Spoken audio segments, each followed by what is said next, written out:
But, JY, we're not all that far away, just about a month away from the 2024 NBA draft. In fact, if I do my math correctly, 4 weeks from today, because it's Wednesday, June 26th, is when it begins. Two-night affair now for the 2024 NBA draft. Opening night on that Wednesday, second round on Thursday.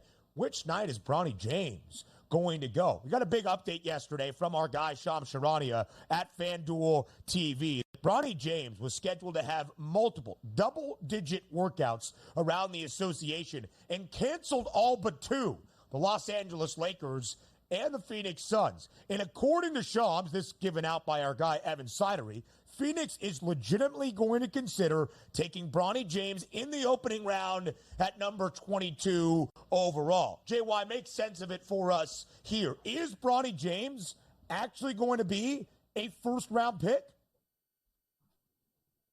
Yes. And unfortunately or fortunately, sometimes the last name is all you need. And all you need is the old man that can opt out of a deal, and every team looks around and says, draft Bronny. Maybe LeBron tags along for a couple of years. Listen, there's not a shadow of a doubt that Bronny James can defend at the NBA level. I really do believe that. He can defend at the NBA level. It's his offense. And people are saying to me, well, JY, why doesn't he go back to school? Why doesn't he go play for LeBron's buddy at Duquesne? Why doesn't he go back and play? Because you know what? If he goes back, see, here's the thing. There is a narrative that because of the heart injury element, right, he didn't have a full year. He's rusty. I think if he goes back to school, Ben, I don't think it benefits him. Because if he doesn't have a great year, it's going to be worse for him. So to me, I do think when Phoenix and the Lakers, and the fact that he canceled the 10 workouts, he's doing one of two things. He's either trying to drum up interest for someone to take him without a workout, or he knows something. I think someone's going to take a chance. I really do believe Bronny James is going to go late in the first round.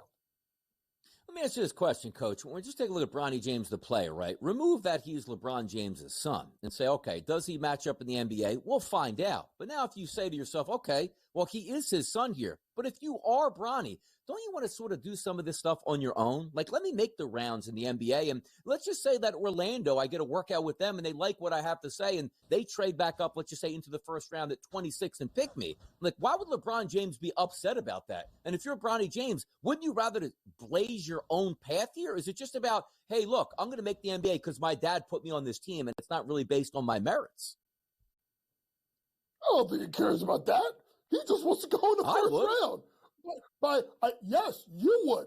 Most people. LeBron James has been talking about his kid for 2 doggone years, about this kid, and building this kid up. Now, rightfully so?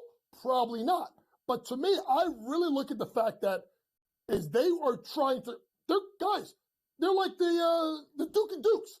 They're cornering the frozen concentrated orange juice market or the NBA 2024 draft.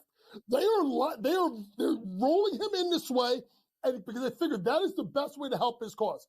Now, like I said, if let's say he does take all these workouts, and he doesn't perform well, it's going to kill his draft stock. But if he doesn't take the workouts, that could be the reason why. Don't take the workouts. Do what you did in the pre-draft camp, where you did show you shot the ball decently, you showed you could defend at a high level, and call it at that. We see it all the time in the NFL. I'm not going to go work out. I'm not going there. I'm not looking at there. This is what these guys do. And if anything that they want to do to help this kid's cause, they're going to do it. Are they setting him up for failure, Donnie? Yes. Do you think they care? Absolutely not. So Phoenix at number 22 overall. You might be thinking, where are the Lakers then after not making it out of the play-in tournament? Or did they get to the first round and get bounced? I can't even remember. It's been a long time in the NBA postseason. But the Lakers do not have a first-round pick.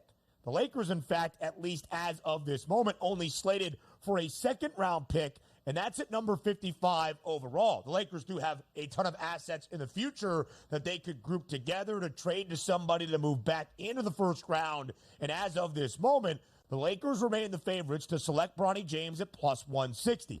Phoenix, after this report, number got wildly shorter at plus 750, and then everybody else, a puncher's chance, if you will, with a 4-digit price or greater. So I asked you at first, JY, is Bronny James going to go in the opening round? You said yes.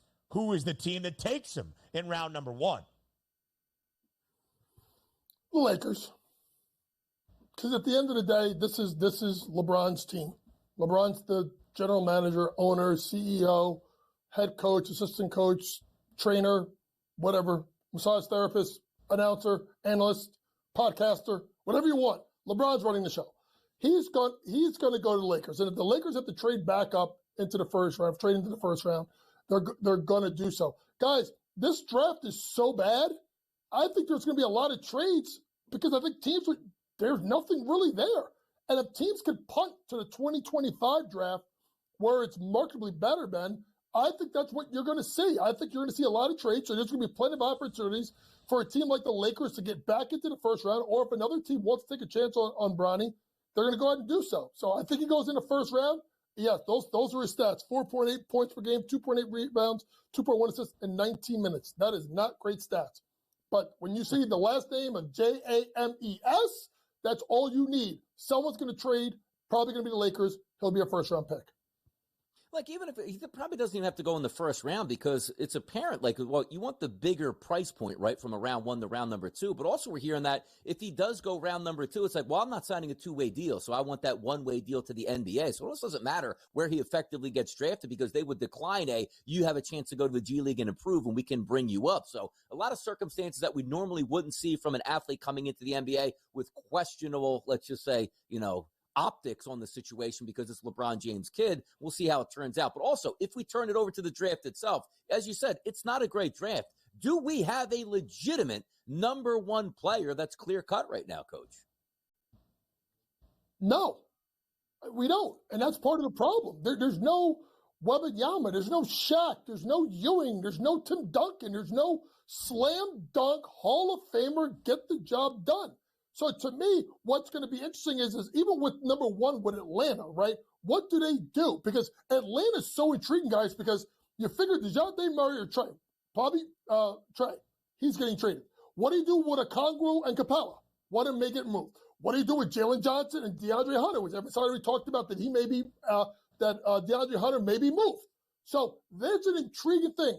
To me, it's going to be more about fit more than overall talent.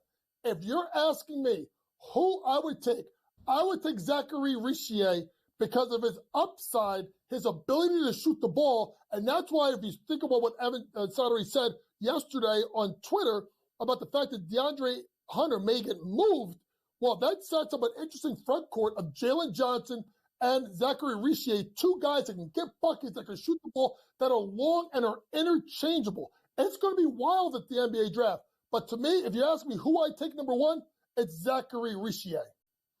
The 2 French guys, Zachary Richier at 3-1 and Alexander Sarr at minus 250. We're going to have to get the pronunciation down for our 2024 NBA draft special here on Sports Grid. Richier and Alexander Sarr at minus 250. Sarr plays in the NBL. That's the Australian Pro League. He is the favorite. And I love the fact that Zach Edey is on the board. A lottery pick. And if I can bet that, I'm going to bet it. If the year was 1987, he'd be minus 250 to be that number 1 overall selection. But it's the year 2024. James Young, we appreciate the time as always. A fadeaway to the break. We win with Sin. Martino next.